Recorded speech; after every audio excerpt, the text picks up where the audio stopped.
জয় মা লক্ষ্মী। দীপান্বিতা লক্ষ্মী পূজার ব্রত কথা। ব্রত ফল। এই ব্রত যথারীতি সম্পন্ন করলে লক্ষ্মী দেবী ব্রতের সংসারে অচলা হইয়া অধিষ্ঠান করেন। ব্রত কথা। অবন্তীনগরে ধর্মেশ্বর নামে এক রাজা ছিলেন। তার রানীর নাম ধর্মদাসী। রাজার 5 কন্যা। একদিন অন্তঃপুরে রাজা, রানী ও কন্যাগণ একত্রে বসে নানা প্রকার গল্পগুজব করছিলেন। সেখানে দাসীরাও বসেছিল। হঠাৎ রাজা জিজ্ঞেস করলেন, তোমরা কার ভাগ্যে খাও? সকলেই রাজার মন রাখতে বাধ্য, সুতরাং সকলেই বললে, আমরা মহারাজের ভাগ্যে খাই। ছোট কন্যা সে কথায় সায় দিলে না। সে বললে, বাবা, মা লক্ষ্মী সকলকে আহার জুগিয়ে দেন। মানুষের কি সাধ্য? তবে মানুষ একটা উপলক্ষ মাত্র, সকলেই নিজ নিজ ভাগ্যে খায়। ছোট কন্যার কথায় রাজা ক্রোধে জ্বলে উঠলেন। বললেন, তোর বড় গর্ব হয়েছে দেখছি। আমার সামনে একথা বলতে তোর কিছুমাত্র ভয় হলো না? আচ্ছা, আমিও দেখব তুই নিজের ভাগ্যে নিজের খাওয়া পড়া কিরূপে চালাস। আমি প্রতিজ্ঞা করছি, কাল প্রাতে প্রথমে যার মুখ দেখব তার সঙ্গেই তোর বিয়ে দিয়ে দেব। তোর লক্ষ্মীর কত ক্ষমতা তা আমি পরীক্ষা করব। সে কথা শুনে রানীর বড় ভয় হলো। তিনি রাজবাটির সকলকেই ঘুম থেকে উঠতে নিষেধ করলেন এবং হাটবাজার কিছুক্ষণের জন্য বন্ধ রাখতে আদেশ দিলেন। এদিকে রাজার প্রতিজ্ঞার কথা ভিনদেশের এক গরিব বামুনের কানে গেল। সে ভাবলে যে রাজকন্যার উপর রাগ হয়েছে বলে রাজা তার কন্যাকে একেবারে ত্যাগ করবেন, এ কখনো হতে পারে না। আর কিছু না হোক, যাকে কন্যাদান করবেন তাকে অতল যৌতুক দেবেন, তাতে কোনো সন্দেহ নেই। বামুন মনে মনে এরূপ ভেবে অতি সকালে কেউ উঠতে না উঠতেই রাজবাটিতে গিয়ে লুকিয়ে রইল। সঙ্গে 18 বছরের ছেলেটিও গেল। বামুন রাজার ঘরের সামনে ছেলেকে বসিয়ে নিজে একটু দূরে একটা থামের আড়ালে লুকিয়ে রইল। রাজা ঘুম থেকে উঠে দেখলেন একটি বামুনের ছেলে ঘরের সামনে দাঁড়িয়ে আছে। তিনি জিজ্ঞেস করলেন, তুমি এখানে দাঁড়িয়ে কেন? তোমার কি চাই? বামুনের ছেলে বললে, মহারাজ, আপনি প্রতিজ্ঞা করেছেন সকালে প্রথমে যার মুখ দেখবেন তাকেই কন্যাদান করবেন, সুতরাং আশা করি আমাকে কন্যাদান করে প্রতিজ্ঞা রক্ষা করবেন। সেই সময় বামুন গিয়ে রাজার সামনে হাজির হলো। রাজা তক্ষুনি কিছু যৌতুক দিয়ে বামুনের ছেলের হাতে কন্যাকে সম্প্রদান করলেন। কন্যাকে একথাও বলে দিলেন, যাও বাছা, এতদিন আমার ভাগ্যে খাচ্ছিলে, এখন নিজের ভাগ্যে খাওগে। বামুন পুত্র ও পুত্রবধূ নিয়ে চলে গেল। অপর এক রাজার রাজ্যের বনের মধ্যে একটি কুঁড়েতে বামুনের বাস। শাশুড়ি বরণ করে পুত্রবধূকে ঘরে তুলল। রাজকন্যা ভক্তি ও শ্রদ্ধার সহিত শ্বশুর শাশুড়ি ও স্বামীর সেবা করতে লাগলো। দুঃখ কষ্ট বলে মনে করত না। শ্বশুর শাশুড়ি ও স্বামীর আহারের পর যা কিছু থাকতো তাই খেয়ে তৃপ্তির সহিত দিনপাত করতে লাগলো। একদিন রাজকন্যা শ্বশুর ও স্বামীকে বললে, আপনারা বাইরে থেকে যখন ফিরে আসবেন তখন খালি হাতে কখনো আসবেন না। কিছু না পান এক গাছি তৃণও হাতে করে নিয়ে আসবেন। বামুন আর ছেলে সেই কথা মতো কাজ করতে লাগলো।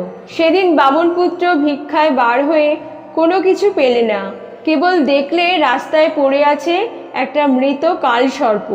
তাই নিয়ে গৃহে এসে রাজকন্যাকে বললে, বউ, আজ এছাড়া আর কিছুই পেলাম না। রাজকন্যা বললে, ভালো, ওই মাচার ওপর ওটি তুলে রাখো। তাই হলো।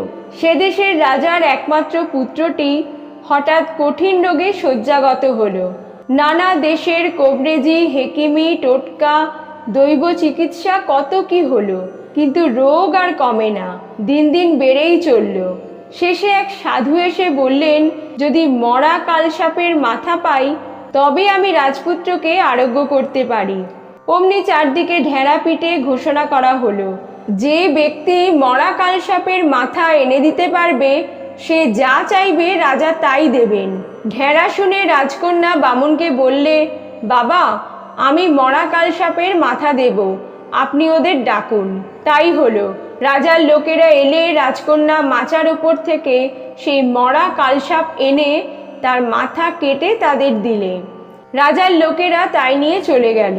সাধু ওষুধ তৈরি করলে তা খেয়ে রাজপুত্র রোগমুক্ত হলো। রাজা বামুনকে ডেকে পাঠালেন। রাজকন্যা শ্বশুরকে বলে দিলে, বাবা, রাজা কিছু দিতে চাইলে আপনি তা নেবেন না, বলবেন যে ধন মা লক্ষ্মী না দেন তা ভোগে আসে না। আরও বলবেন যে মহারাজ, আমি কিছুই চাই না, কেবল এই প্রার্থনা যে কার্তিক মাসের অমাবস্যার দিন রাত্রিকালে রাজপুরীতে বা কোনো প্রজার গৃহে যেন আলো না জ্বলে। বামুন রাজার নিকট গিয়ে রাজকন্যার কথা মতো সমস্ত বলল। রাজা ঢেড়া পিটিয়ে ঘোষণা করে দিলেন যে কার্তিক মাসের অমাবস্যার রাতে কারো গৃহে আলো জ্বলবে না, যদি জ্বলে তাহলে কঠোর দণ্ড গ্রহণ করতে হবে তাকে। এদিকে রাজকন্যা অমাবস্যার দিন উপবাসী থেকে কুঁড়েখানি বেশ পরিষ্কার করে একটি চৌকিতে আলপনা দিয়ে ফুল, চন্দন, ধূপ, ধুনা প্রভৃতি জোগাড় করে কুঁড়ের চারধারে প্রদীপ সাজিয়ে রাখল। আম পাতা আর সিঁদুর দিয়ে ঘর স্থাপন করলে। এইভাবে সমস্ত গুছিয়ে সন্ধ্যার সময় মা লক্ষ্মীর আগমন প্রতীক্ষায় গলায় আঁচল দিয়ে করজোড়ে দুয়ার আগলে বসে রইল। এদিকে পেঁচির পিঠে চড়ে মা লক্ষ্মী পৃথিবীতে এসে হাজির। দেখলেন কোথাও কারো ঘরে আলো জ্বলেনি। পেঁচি মাকে পিঠে করে চারিদিকে ঘুরতে লাগলো। হঠাৎ বনের মধ্যে একটি কুঁড়েতে আলো জ্বলছে দেখে পেঁচি মা লক্ষ্মীকে নিয়ে সেখানেই উপস্থিত হলো। মা লক্ষ্মীকে দেখে বামুন বধূ গলায় আঁচল দিয়ে মাকে প্রণাম করলে।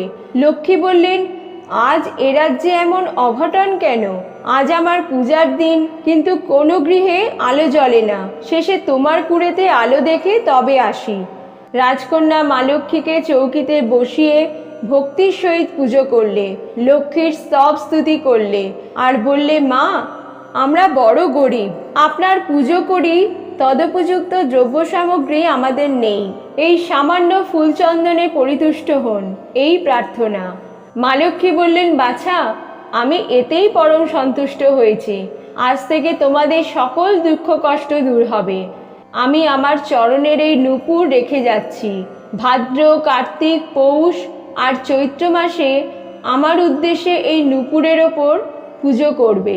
আরও একটা কথা বলে যাই, মনে রেখো, সর্বদা শুদ্ধাচারে থাকবে, ময়লা কাপড় পরবে না, দয়া ধর্ম ছেড়ো না, কারো সঙ্গে ঝগড়া বিবাদ করো না, নখ দিয়ে কুটো কাটা ছিঁড়ো না, কারো সঙ্গে চেঁচিয়ে কথা বলো না। এই বলে মা লক্ষ্মী অন্তর্হিতা হলেন। দেখতে দেখতে বামুনের কুঁড়ের বদলে রাজবাটি সমান বাটি হলো। দাস দাসী, লোকজন, হাতি ঘোড়া, ধন ধান্য প্রভৃতিতে গৃহ পরিপূর্ণ হয়ে উঠল। ঐশ্বর্যের তুলনা নেই। এদিকে একদিন রাজকন্যা বামুনকে ডেকে বলল, বাবা, এখন তো আমাদের কোনো কষ্ট নেই, আমরা অতুল ঐশ্বর্যের অধিকারী হয়েছি, এখন কিছু পুণ্যকর্ম করলে হয় না? আপনি একটা পুকুর প্রতিষ্ঠার উদ্যোগ করুন। বামুন একটা পুকুর খনন করালো। পুকুরটি যেমন বড়, জলও তেমনি কাকচক্ষুর মতো সুমিষ্ট। প্রতিষ্ঠার দিনে হাজার হাজার বামুন পণ্ডিত আর দিন দুঃখীকে ভুরি বোঝে আপ্যায়িত করল। চারদিকে ধন্য ধন্য পড়ে গেল। এদিকে অবন্তীরাজ লক্ষ্মীর কোপে পড়ে সর্বশান্ত হলেন। রাজ্য নেই, প্রজা নেই, গৃহ নেই, ধন নেই, কিচ্ছু নেই। ভিক্ষা করে গাছতলায় থাকতেন। পুকুর প্রতিষ্ঠার কথা শুনে তিনিও দিন দুঃখীদের সঙ্গে এসেছেন, যেখানে অনাথগণ বসে আছেন। রাজকন্যা বাতায়নে বসে সমারোহ আর লোকজনের ভোজন করা দেখছিল। হঠাৎ পিতার দিকে তার নজর পড়ল। লোক দিয়ে রাজাকে গৃহে আনালো। কন্যাকে দেখে অবন্তীরাজ চিনতে পারলেন না। কন্যা তখন পিতার পা ধুইয়ে রূপোর সিংহাসনে বসিয়ে সোনার থালায় করে নানাবিধ ফল মিষ্টি খেতে দিল। রাজা এক একবার খাদ্য মুখে তোলেন আর কন্যার দিকে চেয়ে কাঁদেন। কন্যার চোখেও জল এলো। সে জল রোধ করে জিজ্ঞেস করলো, আপনি কাঁদছেন কেন? রাজা বললেন, মা, বড় দুঃখে কাঁদছি। আমার এই অবস্থা পূর্বে ছিল না। আমারও তোমার মতো একটি কন্যা ছিল। সেই কথা আজ বড় মনে পড়ছে আর বুক ফেটে যাচ্ছে। আর কি কন্যা ঠিক থাকতে পারে? কাঁদতে কাঁদতে বাপের পা ধরে বললে, বাবা, আমি আপনার সেই কন্যা। আমাকে নিজ ভাগ্য পরীক্ষা করতে আদেশ দিয়েছিলেন। আপনার আদেশ আমি অক্ষরে অক্ষরে পালন করেছি। এখন বুঝে দেখুন মা লক্ষ্মী সকলের আহার জুগিয়ে থাকেন কিনা। মানুষ তার উপলক্ষ মাত্র, সকলেই নিজ নিজ ভাগ্যে খেয়ে থাকে। মা লক্ষ্মী আপনার প্রতি বিরাগ হওয়াতেই এই দশা ঘটেছে। আপনি এখন থেকে লক্ষ্মী পূজা করুন, আবার সব ফিরে পাবেন। কন্যার কাছে বিদায় নিয়ে রাজা গৃহে এলেন। তার মুখে সব কথা শুনে রানীর আহ্লাদের সীমা রইল না। তিনি লোক পাঠিয়ে কন্যাকে গৃহে আনালেন। রাজা যথা নিয়মে ভক্তির সহিত লক্ষ্মী পূজা করতে লাগলেন। লক্ষ্মীর কৃপায় আবার তার রাজ্য, ধন, দাস দাসী সব ফিরে এলো। কিছুকাল সুখে রাজ্য শাসন করে কন্যা জামাতাকে রাজ্যেশ্বর করে রাজা অনন্তধামে গমন করলেন। এই রূপে ধরাতলে লক্ষ্মী পূজা প্রচার হলো। অথ লক্ষ্মী পূজা ব্রতকথা সমাপ্ত। জয় মা লক্ষ্মী।